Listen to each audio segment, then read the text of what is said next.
प्रिय विद्यार्थियों, हिंदी परिवार की इस ऑनलाइन पाठशाला में आपका हार्दिक अभिनंदन, स्वागत है।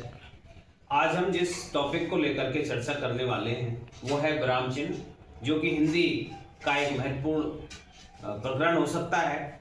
और यहाँ स्कूली पाठ्यक्रम के अलावा रीट परीक्षा के अंतर्गत भी ये प्रकरण जोड़ा गया है, तो इसका महत्व अपने आप ही महत्वपूर्ण निर्धारित रूप हो जाता है इसका।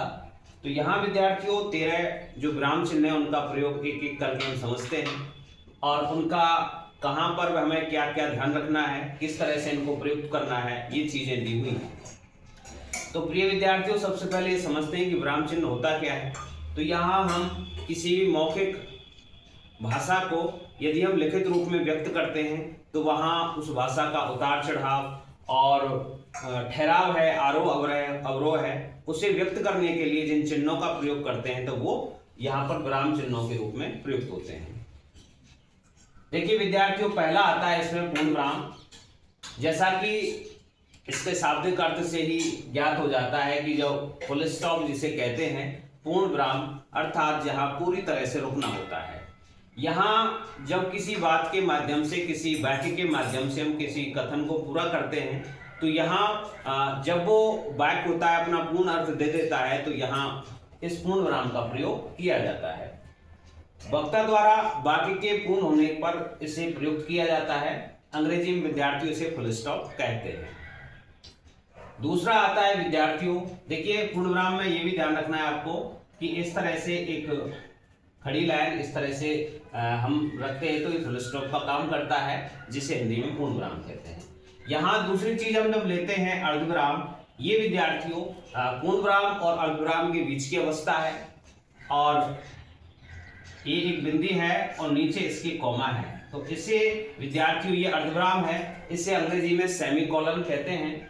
यहाँ अर्धविराम के शाब्दिक अर्थ द्वारा ही हमें पता चल रहा है कि यहाँ अर्धविराम अर्थात आधे अंश पर हमें रुकना पड़ रहा है। किसी बात को हम कह रहे हैं और ऐसा लग रहा है कि वाक्य का जो आधा रूप है, आधा जो भाव है वो व्यक्त हो गया है और उसे आगे बढ़ाने का काम हम कर रहे हैं, तो यहाँ सेमीकोलन अर्थात अर्धविराम का प्रयोग वहां पर किया जाता है। विद्यार्थियों, ज्यादातर जो इसकी स्थिति आती है प्रयोग करने की, तो यहाँ तुलनात्मक वाक्यों में इसका प्रयोग किया जाता है। तुलनात्मक वाक्य जो होते हैं उसमें उदाहरण के रूप में देखते हैं कि देश में जितना भौतिक विकास हुआ है और अर्धविराम लगाएंगे उतना नैतिक पतन भी हुआ है। तो यहाँ इस प्रकार से हम जब आधा भाव दे देता है कोई वाक्य तो वहां अर्धविराम का प्रयोग हम करते हैं। तीसरा आता है विद्यार्थियों अल्पविराम, जो कि एक बहुत ही महत्वपूर्ण प्रकरण है और ये अर्धविराम अल्पविराम के रूप में हम कॉमा, जिसे अंग्रेजी में कॉमा कहते हैं। अल्प का अर्थ होता है थोड़ा, यानी कि थोड़ा थोड़ा रुकना जगह जगह पर। तो यहाँ कई स्थितियां बनती हैं विद्यार्थियों, जब किसी वाक्य में एक ही भाव के अनेक शब्द प्रयुक्त होते हैं और अर्थात वहां पर उपवाक्यों का प्रयोग भी होता है, या ऐसा भी हो सकता है कि किसी वाक्य में थोड़ा थोड़ा रुक करके किसी वाक्य को बात को कहा जाए और उन्हें अलग अलग करने के लिए भी इसका प्रयोग किया जाता है। कई उदाहरणों के द्वारा इसको समझेंगे विद्यार्थियों। जैसे हम कह सकते हैं कि मोहन के घर में गाय, फिर गाय, भैंस, भेड़, बकरी आदि हैं। अर्थात यहाँ पर जब हम समान भाव वाले अर्थात दूध देने वाले या पालतू जानवरों की हम बात कर रहे हैं, तो यहाँ गाय, भैंस, बकरी है, भेड़ है, ये जब आते हैं तो इनके बीच बीच में हम क्या लगाते हैं, अल्पविराम लगाते हैं। विद्यार्थियों, आगे और भी देख सकते हैं कि गांधी जी जो अहिंसा के पुजारी थे, हमारे राष्ट्रपिता हैं गांधी जी। अब यहाँ पर अल्पविराम लगाएंगे, जो अहिंसा के पुजारी थे, अल्पविराम लगाएंगे, हमारे राष्ट्रपिता हैं। तो यहाँ किसी वाक्य को थोड़ा रोक रोक के कहा गया है और अपनी बात को स्पष्ट किया गया है, तो यहाँ अल्पविरामों का प्रयोग हम करते हैं। प्रिय विद्यार्थियों, अगला आता है विस्मयादि बोधक चिन्ह, जहाँ आश्चर्य की कोई बात होती है, कुछ शब्दांश होते हैं जिन्हें देखकर ही हम पहचान जाते हैं कि कहाँ विस्मयादि बोधक चिन्ह का प्रयोग होगा। तो यहाँ विस्मय यानी कि आश्चर्य की स्थिति जहाँ होती है जिसे साइन ऑफ एक्सक्लेमेशन कहते हैं। तो विस्मयादिबोधक चिन्ह इस प्रकार से होता है, एक पूर्ण विराम लेते हैं और उसके नीचे ये बिंदी लगाते हैं। तो इस प्रकार से विद्यार्थियों आश्चर्य की स्थिति में विस्मयादिबोधक चिन्ह का प्रयोग करते हैं। यहाँ विद्यार्थियों ऐसे शब्दों से परे इसका प्रयोग किया जाता है जिसके द्वारा विस्मय आश्चर्य स्पष्ट होता है। प्राय इसमें आने वाले जो शब्दांश होते हैं वो इस प्रकार से हो सकते हैं, जैसे अरे, अरे के बाद में लगा दिया हमने, जैसे ऐसे लेते हैं अरे, ये विस्मय की बात है। तो आश्चर्य की जो बात होती है उसमें अरे के बाद में क्या, कोई ऐसी चीज है और बीच में हम उसको टोकते हैं क्या, तो इस यहाँ विस्मय की चीज आ जाती है। इसी प्रकार से बेचारा, हाय, ऑफ, दैया, छी, ऐसी जो स्थितियां होती हैं जिसमें आश्चर्य उत्पन्न होता है तो वहां हम इसका विस्मयादिबोधक चिन्ह का प्रयोग करते हैं। प्रिय विद्यार्थियों, अगला आता है प्रश्नवाचक चिन्ह, साइन ऑफ इंटरोगेशन जिसको कहते हैं अंग्रेजी में। तो ये प्रश्नवाचक चिन्ह हम इसको पढ़ते आए हैं और जहां हमें प्रश्न सूचक जो शब्द होते हैं उनका प्रयोग जब किसी वाक्य में होता है तो प्रश्नवाचक इस वाक्य का हम प्रयोग कर देते हैं। कौन, कहाँ, कैसे, कब, ऐसे जो शब्द आते हैं वो प्राय प्रश्नवाचक चिन्ह के उदाहरण होते हैं। जैसे हम ले सकते हैं वह कहाँ जाता है, तो जाता है, वहां उसके बाद में हम प्रश्न पूछने का काम कर रहे हैं तो वहां प्रश्नवाचक चिन्ह आएगा। मनीष कितना दूध पीता है, तो कितना शब्द आया है तो प्रश्न सूचक जो शब्द है उसके अनुसार इसमें प्रश्नवाचक चिन्ह आएगा। वह कब सोती है, तो यहाँ विद्यार्थियों प्रश्न जब पूछते हैं तो प्रश्न सूचक शब्दों के साथ में हम इस चिन्ह का प्रयोग करते हैं। विद्यार्थियों योजक चिन्ह जो होता है, योजक का अर्थ होता है विद्यार्थियों जोड़ना, और इसे डैश या हाइफन कहते हैं। और ये जो डैश होता है विद्यार्थियों, ज्यादातर जो इस डैश चिन्ह की स्थितियां बनती हैं, कोई घटना है उस घटना को पुष्ट करने के लिए या उदाहरण के द्वारा उसे जब पुष्ट करते हैं, या किसी विशेष जो घटना है उस पर दबाव डालने के लिए, जोर डालने के लिए ये लिखा जाता है। और दो शब्दों को जोड़ने के लिए भी इस योजक चिन्ह का प्रयोग किया जाता है। जैसे हम आगे पढ़ते हैं कि माता पिता, द्वंद्व समास का उदाहरण है। तो यहाँ और शब्द को हमने छोड़ दिया, उसके स्थान पर हम योजक चिन्ह यानी कि दोनों स्थितियों में यहाँ पर बीच में जो चिन्ह लगता है जोड़ने वाला, वहां दो शब्दों को जोड़ने के लिए हम इस प्रकार प्रयोग करते हैं। एक अगला उदाहरण भी देखते हैं इसमें कि बिहारी जी ने ठीक ही कहा है, और आगे हम डैश लगा देंगे अर्थात योजक चिन्ह लगा देंगे। जो चीज कही गई है उसे हम नीचे लिखते हैं।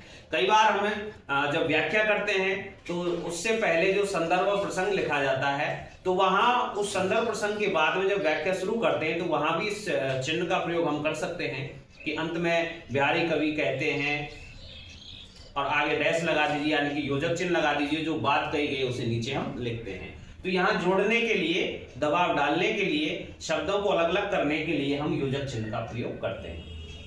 विद्यार्थियों अगला है विवरण चिन्ह, जैसे निर्देश चिन्ह भी कहते हैं। यहाँ इसे अंग्रेजी में कॉलन एंड डैश कहते हैं। यहाँ इस प्रकार से दो बिंदी हैं ऊपर नीचे और आगे इसी योजक चिन्ह का प्रयोग है, तो दोनों को मिलाकर के यहाँ पर विवरण चिन्ह या निर्देश चिन्ह इसको लगाया जाता है। किसी बात का विवरण देने के लिए, विवरण प्रस्तुत करने के लिए भी यहाँ पर ये निर्देश चिन्ह आता है। तो विवरण देने के लिए जैसे मेधावी विद्यार्थी की विशेषताएं हैं तो यहाँ लगा देंगे, हम नीचे विशेषताओं को लिखेंगे, अर्थात विवरण नीचे दिया हुआ है और ये निर्देश नीचे दिया हुआ है, वो निर्देश चिन्ह का प्रयोग करते हुए हम उन विशेषताओं को लिख देंगे।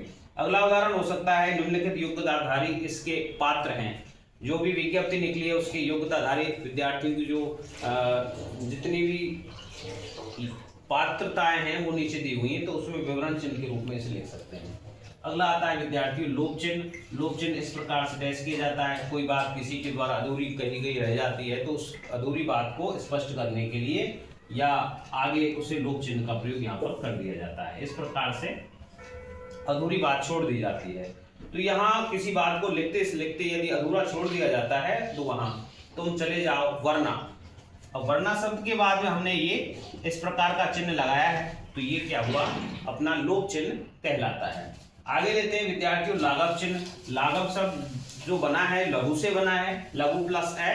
तो यहाँ पर जब किसी शब्द को हम क्या करते हैं, संक्षिप्त करने का काम इस चिन्ह के द्वारा किया जाता है। जैसे हमने लिख दिया, हम विद्यालयों के नाम लिखते हैं इस प्रकार से, राजकीय प्राथमिक विद्यालय। अब राजकीय पूरा नहीं लिखा, इसको संक्षिप्त करके इस प्रकार से हमने लिख दिया है, तो यहाँ पर क्या होगा, लाघव चिन्ह का प्रयोग कर दिया जाता है। ये विद्यार्थी होता है। अगला होता है आवृत्ति चिन्ह। आवृत्ति यानी कि बार बार आना, इसको अंग्रेजी में डिटो कहते हैं। कई बार हम कोई सूची बनाते हैं और सबके सामने जब श्री श्रीमती इस प्रकार से लगा देते हैं, तो ऊपर लिख करके और नीचे डिटो का चिन्ह लगा करके ऐसे आवृत्ति सूचक जो चिन्ह है उसका हम प्रयोग कर देते हैं।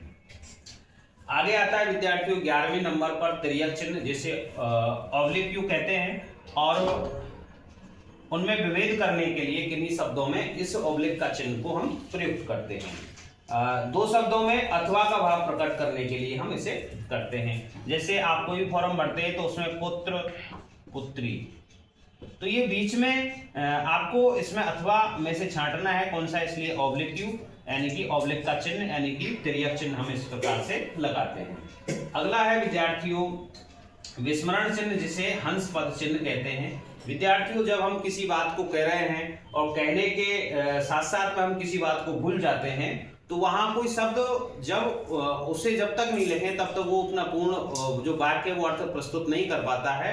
तो यहाँ इसे विस्मरण चिन्ह कहते हैं। जो जिस शब्द को हम भूल गए हैं उसे उसी जगह पर स्थापित करने के लिए और इस विस्मरण चिन्ह का प्रयोग करते हैं। इसका दूसरा नाम हंसपद चिन्ह है।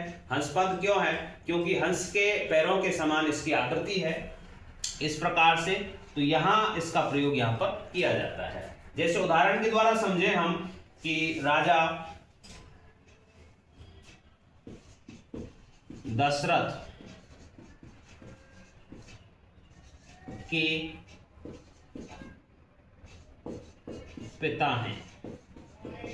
अब यहाँ पर राजा दशरथ राम के पिता हैं, इस राम शब्द को हम भूल गए हैं, तो यहाँ पर ये चिन्ह लगा करके राम शब्द यहाँ ले देंगे। तो इससे क्या होगा कि हमसे जो भूल हुई है उस शब्द को हम भूल गए हैं, तो यहाँ विस्मरण हमको हो गया है, भूल हो गई है, तो यहाँ हंस पद का प्रयोग हम कर देते हैं। अगला आता है विद्यार्थियों काफी महत्वपूर्ण है उद्धरण चिन्ह, जिसे अवतरण चिन्ह कहते हैं। विद्यार्थियों ये दो रूपों में प्रयुक्त होता है, एकेरा उद्धरण और दोहरा उद्धरण। एकेरा उद्धरण जब प्रस्तुत किया जाता है तो उसमें स्थिति ये रहती है कि किसी बात पर हम जोड़ देते हैं, किसी पुस्तक का नाम हम लिख रहे हैं, ये चीजें आपको संदर्भ प्रसंग में आती हैं। संदर्भ लिखते हैं कि यह जो काव्यांश है हमारी पाठ्य पुस्तक, उस पुस्तक का नाम है, तो वहां उसको जोड़ देने के लिए, उसे विशेष रूप में बताने के लिए इसका प्रयोग किया जाता है। और ये जो दोहरा चिन्ह है ये किसी के द्वारा कहे गए कथनों को ज्यों का त्यों हम जब प्रस्तुत करते हैं तो वहां पर दोहरे चिन्हों का हम प्रयोग करते हैं। तो प्रिय विद्यार्थियों ये संक्षिप्त परिचय था इन विराम चिन्हों का। आप इन विराम चिन्हों के प्रयोग के द्वारा और अपनी हिंदी की जो तैयारी है, हिंदी की जो शुद्धता है उसको आप निश्चित कर सकते हैं। ये टॉपिक काफी ऊपर तक सभी प्रतियोगी परीक्षाओं में जुड़ा हुआ है। आपको कुछ पंक्तियां, काव्य पंक्तियां हो सकती हैं, गद्य पंक्तियां हो सकती हैं, उनमें ये चीजें आती हैं और आपसे ये कहा जाता है कि इनमें विराम चिन्हों का प्रयोग करते हुए इस पंक्ति को पुनः लिखिए। तो आपको ये चीजें ध्यान रखनी है, कैसा भाव वो वाक्य दे रहा है, कहाँ हमको लिखित भाषा में उन चिन्हों का प्रयोग करने के द्वारा उसे सही रूप में हम प्रस्तुत कर सके। तो ये था आपका विराम चिन्हों का ये प्रकरण, और इसे बार बार सुने और चैनल को सब्सक्राइब करने में मदद करें। हिंदी परिवार की ऑनलाइन पाठशाला में अगले वीडियो के साथ पुनः मिलते हैं, तब तक के लिए धन्यवाद।